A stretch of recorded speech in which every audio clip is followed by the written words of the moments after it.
In this video, we're going to be going over what are 5 meta loadouts after the Season 5 Reloaded update. If you do enjoy this style of content, don't forget to subscribe as we try to reach our goal of 50k. Click that link and subscribe to our second channel. We also will be making stats content on every single weapon category as well when it comes to SMGs, AR, sniper supports. So make sure you stay tuned for that. We are just trying to gather all the data together. So first up, we have our honorable mention class, and this is a super good class in my opinion when it comes to Season 5 after the Reloaded update. A lot of people are actually talking about the STG being a solid weapon to use right now, but if you actually compare TTKs, none of these weapons actually got touched with the new update, and they have a very similar time to kill. The only difference is, in my opinion, I think the Kilo is just a little bit easier to use than the STG, and that is why I personally would prefer to go with the Kilo. Now, we all know what the build is for the Kilo: mono suppressor, Prowler barrel, VLK optic, 60 round mags, commando foregrip, and you do have the option to even go 100 rounds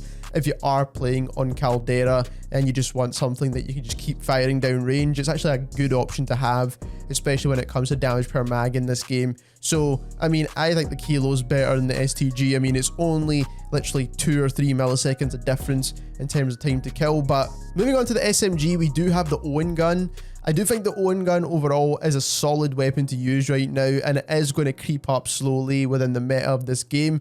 The reason why is because obviously a lot of the top tier SMGs are getting nerfed down a bit, and then these guns kind of start creeping up. So when it comes to the best build for this gun, it hasn't really changed too much. So you do want to use the recoil booster for the faster fire rate, slate reflector, remove stock for the better movement speeds. Now, we're choosing no barrel heal whatsoever, and that's because no barrel actually gives you the best TTK.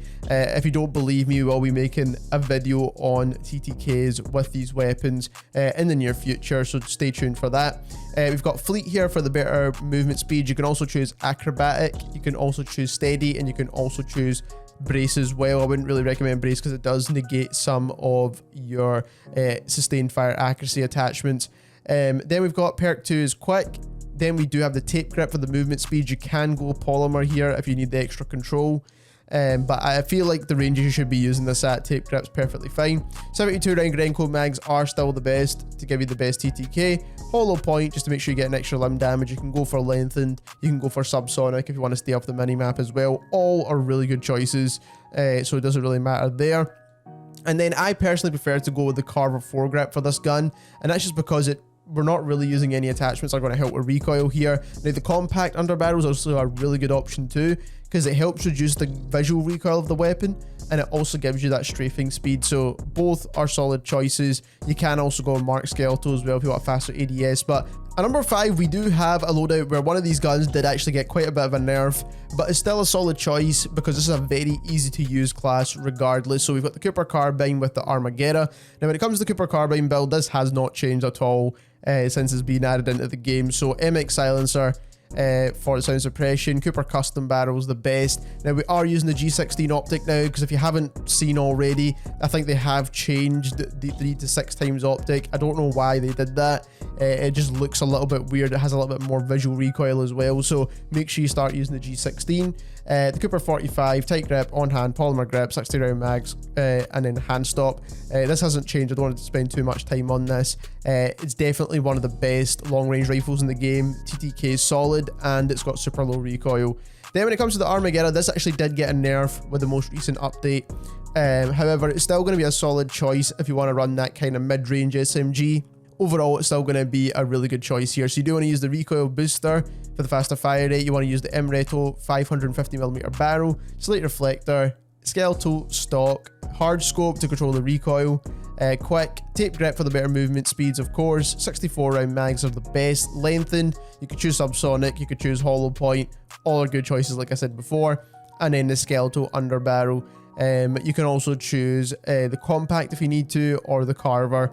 I think are all good choices here depending on how you want to run this weapon. It also really works well as a sniper support as well. So if you want to build it more towards recoil control, I personally would recommend the polymer grip, and then you can choose the Carver foregrip, the hand stop, or the compact. At number 4, we have our one and only sniper class, and this is a bit of a surprise because let's be honest, no one was really expecting the FFAR to get a buff.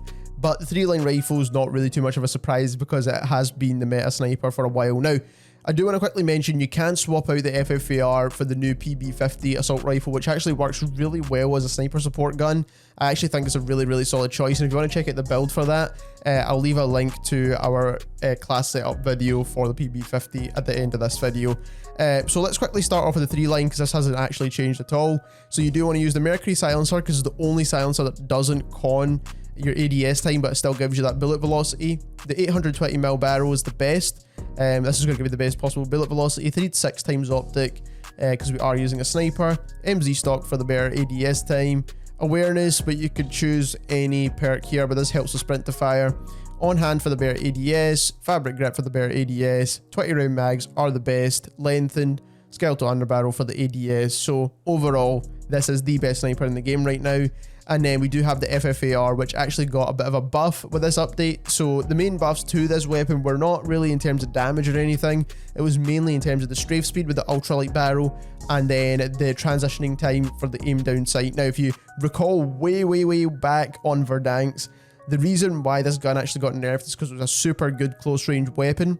And the main thing that actually got nerfed with this gun was actually its aim down sight time. Now, the TTKs did get a bit of a nerf, but they're still pretty solid. So it wasn't the TTK that they nerfed with this weapon, it was the ADS, which was a bit weird. But now that they've sorted that out, this gun is a solid choice still. So overall, you want to use the agency suppressor. It's going to give you a bit of control in the weapon whilst giving you bullet velocity and suppression. If you want a bit more aggressiveness in the gun and you don't really care for that control, then the standard suppressor is a good choice. Ultralight barrel is going to give you that insane strafe speed. They kind of brought it back with this update, so you need to make sure you're using that and taking advantage of it. Raider stock is going to give you extra strafe speed, so again, making sure we're taking advantage of that. Serpent wrap for the ADS time, just to boost the ADS time that they had already buffed. And then we're also using the Stanag 50 round mags, and just keep in mind, because it doesn't con your ADS as much as the salvo mags. Classes 3, 2, and 1 could all be mix and match. They're all SMG AR combos, and starting off at number 3, we have the Vargo 52. And the Vargo 52 is definitely a solid choice right now. TTKs are very competitive with the Cooper carbine.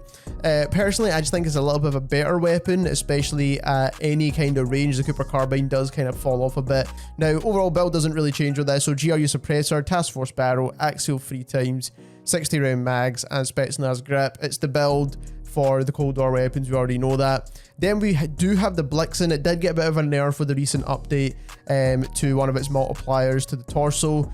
However, it's still going to be a solid choice because of its movement speeds, ADS times, and all the other kind of benefits of this weapon. So it's not just the time to kill that makes this gun great, although it still has a pretty solid and competitive time to kill from whatever I've used in game. So you do still want to use the recoil booster for the faster fire rate. You want to use the RMK barrel, which is going to give you the best TTK, slate reflector, Bergstrom. Now, people are using remove stock, but I feel like just because they had nerfed the recoil in this weapon a little while back, we do want to use the Bergstrom now. Then we are using fleet, quick, taped grips for all the movement speed bonuses we could possibly get out of this weapon. Then the Grenko 54 round mag, sorry, hollow point, and then the compact underbarrel. Now, you can't also use the Carver, and you can also use the hand stop, but personally I do feel like the compact feels the best to me. At number 2, we had my personal favorite class to use. It's probably very competitive with the number 1 class, but probably just falls a little bit short in some areas. Now, we do have the GRAU and the Marco 5. Now, when it comes to the GRAU, the build doesn't change once again. So mono suppressor, archangel barrel, tac laser, 60 round mags, commando foregrip. Again, you can swap out the tac laser for a VLK optic if you want that extra range out of the weapon. But overall, the GRAU is just a solid choice right now, and I do think it's going to stay in the meta even after Warzone 2 releases, because they do want to make some of the popular weapons the kind of main guns people are using going forward. So the GRAU is always a very popular meta weapon, and it got a buff with the recent update, so obviously more of a reason to use it. Then we do have the Marco 5, which is one of the only SMGs that never actually got a nerf with the update, and it was always competitive in terms of time to kill, so the Marco 5 is still a solid choice. When it comes to the build here, you want to use the recoil booster, Umreto barrel, slate reflector, Umreto stock for the better movement speed. Momentum, you can choose whatever perk here. Perk 2 is always quick. Rear grip, we're choosing tape grip for the movement speed. If you want a bit more control, you could choose the polymer grip. Here is where you've got a couple of options. If you want to build this gun for a little bit more range and a bit more control, 64 round mags are a little bit better, but you are going to con your movement speed. I personally like to have movement speed, so I'll take the 48 round drums. It doesn't con your recoil, so it's still worth using. Subsonic, you could choose lengthened, you could choose hollow point again, and then the compact underbarrel again, you can choose the carver foregrip or the skeletal or any other choice you prefer here, but I think the compact is the best choice because it reduces that gun bop as well as giving you the strafing speeds which you need. Last but not least, at number 1, we have the best class setup in the game right now, and that is the UGM8 with the MP40. When it comes to the UGM8, the build hasn't really changed, so MX silencer is the one that you want to use. Bernard barrel is definitely the one, the only one that you should be using for this gun anyway for the control. G16 optic because the 3 to 6 times got a nerf. Mercier stock, tight grip, you want to choose on hand. I'm using surplus to level up this weapon at the minute. Hatch grip is going to be the best at controlling recoil. 75 round British mags I think is the best. Now you can go for the 120 round box mag, which I think actually got nerfed down to 100 rounds now, so personally I wouldn't really recommend it. Because you do get a bit more movement speed out of this, and it's the same level of control you get in your weapon anyway. Lengthened strife angled grip is going to be the best at controlling recoil for the UGM8, and this is definitely a laser beam in the game still. Even though it got nerfed, you can still beam like halfway across the map. Then we do have the MP40, which is now being the meta SMG for a while. And I don't really see it changing too much either, so the build hasn't changed once again. So recoil booster for the faster fire rate, short stock, which is going to give you the best damage range and limb damage. Slate reflector, overall you do get the best TTK with the short barrel as well, by the way. Slate reflector, folding stock, which is the best stock. You can choose to remove, but you do con a lot of recoil. When it comes to perk, you want to choose steady for the better strafing speeds. Perk 2 is quick, fabric grip for the movement speed. 45 round Grenco mags has been the best for this weapon since the beginning. Hollow point and enhanced up underbarrel. So there you have it. Those are 5 meta loadouts you could use after the Season 5 Reloaded update. If you enjoyed this video, don't forget to subscribe as we try to reach your goal of 50k, and thank you very much for watching.